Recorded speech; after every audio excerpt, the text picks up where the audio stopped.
សូមស្វាគមន៍មកកាន់ហងមី Flash News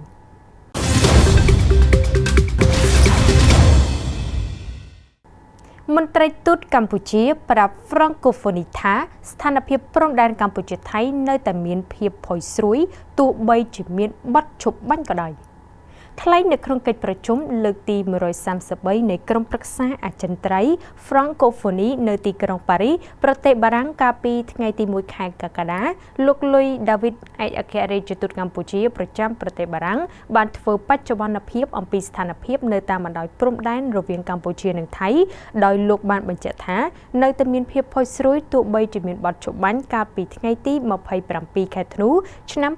2025ក៏ដោយជាមួយគ្នានោះលោកក៏បានប្រាប់កិច្ចប្រជុំ Francophonie ដែលថាកម្ពុជាមិនទទួលស្គាល់ដាច់ខាតនូវការផ្លាស់ប្ដូរខ្សែបន្ទាត់ព្រំដែនណាមួយដោយការប្រើប្រាស់កម្លាំងឬការបង្កើតស្ថានភាពជាក់ស្ដែងនោះឡើយបើតាមលោកលុយដាវីតបច្ចុប្បន្នមានជនភៀសសឹកប្រមាណ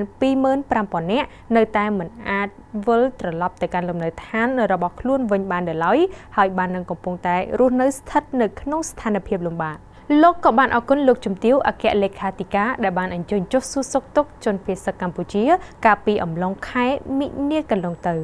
ដោយឡែកពាក់ព័ន្ធទៅនឹងបញ្ហាព្រំដែនសមុទ្រលោកក៏បានលើកឡើងពីការដកខ្លួនជាឯកតោភាគីរបស់ថៃចេញពីអនុសារណៈនៃការយោគយល់ឆ្នាំ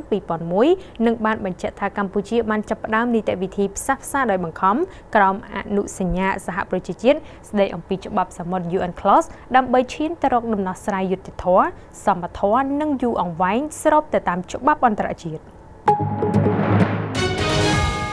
អគ្គមេបញ្ជាការកងទ័ពម៉ាឡេស៊ីនឹងបំពេញទស្សនកិច្ចនៅកម្ពុជារឹតចំណងផ្នែកយោធាជាពិសេសពិនិត្យស្ថានភាពអំពីជម្លោះព្រំដែនកម្ពុជាថៃនាយឧត្តមសេនីយ៍តាន់ស្រីដាតូសេរីហាជីម៉ាឡេករ៉ាហ្សាប៊ីនស៊ូឡៃម៉ាន់ដែលជាអគ្គមេបញ្ជាការកងទ័ពជើងគោកនៃប្រទេសម៉ាឡេស៊ីក្រុងនឹងមកបំពេញទស្សនកិច្ចផ្លូវការផ្នែកយោធាកម្រិតខ្ពស់នៅកម្ពុជានៅក្នុងសប្តាហ៍ក្រោយនេះដំណើរទស្សនកិច្ចមានគោលបំណងពង្រឹងទំនាក់ទំនងផ្នែកការពិជាតិនៅក្នុងតំបន់និងជំរុញកិច្ចសហប្រតិបត្តិការយោធាបើតាមគម្រោងអគ្គមេបញ្ជាការកងទ័ពម៉ាឡេស៊ីក៏នឹងចូលជួបសម្ដែងការកូរសំជាមួយនឹងថ្នាក់ដឹកនាំកម្ពុជារបស់កម្ពុជាពិភាក្សាកម្រិតខ្ពស់ជាមួយនឹងឯកឧត្តមទាសេហាឧបនាយករដ្ឋមន្ត្រីនិងជារដ្ឋមន្ត្រីក្រសួងការពិជាតិជំនួបទ្វេភាគីជាមួយនឹងនាយឧត្តមសេនីយ៍វងពិសេនអគ្គមេបញ្ជាការកងយុទ្ធពលខេមរៈភូមិន្ទលោកក៏បានក្រុងនឹងចុះទៅបំពេញបេសកកម្មនៅទីស្នាក់ការក្រុមសង្កេតការអាស៊ាន AOT ដើម្បីពិនិត្យស្ថានភាពជាក់ស្ដែងនៃការរំលោភឈ្លានពានបូរណភាពទឹកដីរបស់កម្ពុជាពីសំណាក់យោធាថៃនៅតាមបន្ទាត់ព្រំដែនគូបញ្ជាក់ថាម៉ាឡេស៊ីគឺជាស្ថាបនិកនៃការបង្កើតក្រុមអ្នកសង្កេតការអាស៊ាន AOT នៅពេលកើតមានជម្លោះប្រដាប់អាវុធតាមព្រំដែនរវាងកម្ពុជានិងថៃបានកើតឡើងជាលើកដំបូងប្រទេសម៉ាឡេស៊ីក៏បានដើរតួយ៉ាងសំខាន់នៅក្នុងការសម្របសម្រួលស្វែងរកកិច្ចព្រមព្រៀងសន្តិភាពនិងស្ដារស្ថានភាពឲ្យមានភាពប្រក្រតីឡើងវិញK01 បានចេញមុខសំទោសជាសាធារណៈក្រោយតុលាការចេញដីកាសម្រេចឲ្យនៅក្រៅឃុំ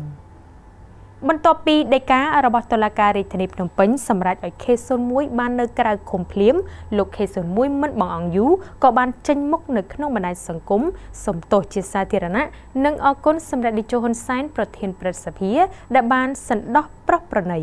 ទន្ទឹមទៅនឹងការសំទោសនិងអគុណថ្នាក់ដឹកនាំនិងតុលាការលោក K01 ក៏បានសន្យាថាលែងប្រព្រឹត្តទង្វើធ្វើអ្វីដែលលើសដូចមុនទៀតហើយខ្លួនក៏បានបង្ហាញពីការសោកស្ដាយយ៉ាងខ្លាំងចំពោះសកម្មភាពប្រើហិង្សាក្នុងទម្រង់ប្រដៅទៀតហើយព្រោះកន្លងមកខ្លួនគិតមិនដល់ថាគ្រាន់តែជាការទូន្មានព្រានប្រដៅឲ្យល្អ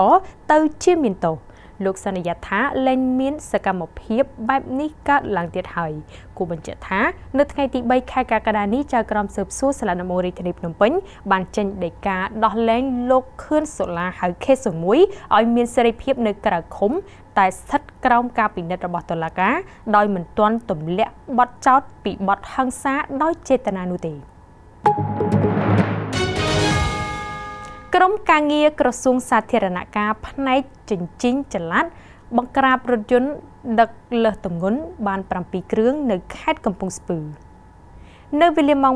1:30 នាទីរំលងអធ្រាត្រឈានចូលថ្ងៃទី3ខែកក្កដាឆ្នាំ2026ក្រុមការងារក្រសួងសាធារណការផ្នែកស្ថានីយ៍ជញ្ជីង ដឹកលើសទម្ងន់បានចុះត្រួតពិនិត្យនៅផ្លូវ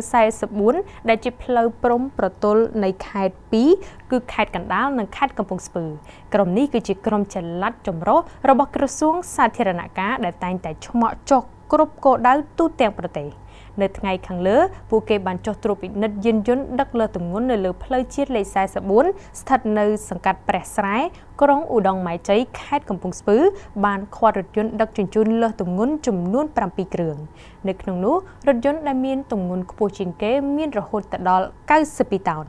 ក្រុមការងារនឹងបន្តអនុវត្តវិធានការតាមច្បាប់យ៉ាងតឹងរ៉ឹងដើម្បីទប់ស្កាត់ការដឹកជញ្ជូនលើសទម្ងន់និងការពារគុណភាពហេដ្ឋារចនាសម្ព័ន្ធផ្លូវថ្នល់ឲ្យមានប្រសិទ្ធភាពអាជ្ញាធរខណ្ឌពោធិ៍សែនជ័យតម្រូវឲ្យម្ចាស់របងដែលសង់លើប្រឡាយទឹកវាយកំទេចចោលលោកសកច័ន្ទកញ្ញរិទ្ធអភិបាលខណ្ឌពោធិ៍សែនជ័យព្រមទាំងមន្ត្រីជំនាញបានចុះត្រួតពិនិត្យជាក់ស្ដែងទីតាំងរោងចក្រនិងផែស្ងួតមួយបានសង់របងថ្មបិទលើក្នុងលូបេតុងនិងស្នើសុំឲ្យមានការបើកច្រកផ្លូវនៅលើក្នុងប្រឡាយសាធារណៈនិងឲ្យម្ចាស់វាយរបងថ្មនោះចេញអាជ្ញាធរក៏បានបញ្ជាក់ថាទីតាំងប្រឡាយនោះមិនមែនជាផ្លូវសាធារណៈនោះទេហើយបច្ចុប្បន្នក៏មិនមានប្រជាពលរដ្ឋធ្វើដំណើរនោះឡើយទោះជាយ៉ាងណាម្ចាស់ក៏បានឯកភាពវាចោលប្រសិនបើអាជ្ញាធរត្រូវធ្វើជាផ្លូវសាធារណៈម្ចាស់ក៏បានឯកភាពនោះដែរទីតាំងនោះជាចំណុចតភ្ជាប់ពីលូធំក្រោមផ្លូវល្បឿនលឿនមកទល់នឹងប្រឡាយកាត់ទទឹងជាប់ផ្លូវឆេកូផ្លូវបង្គោលអគ្គិសនីធំបន្ទាប់ពីមានការស្នើសុំពីប្រជាពលរដ្ឋលោកអភិបាលខណ្ឌក៏ណែនាំឲ្យម្ចាស់វាយរបងនោះចោលទុកជាផ្លូវសាធារណៈសម្រាប់អ្នកភូមិធ្វើដំណើរសូមអរគុណលោកអ្នកចំពោះការគាំទ្រហងមាស Flash News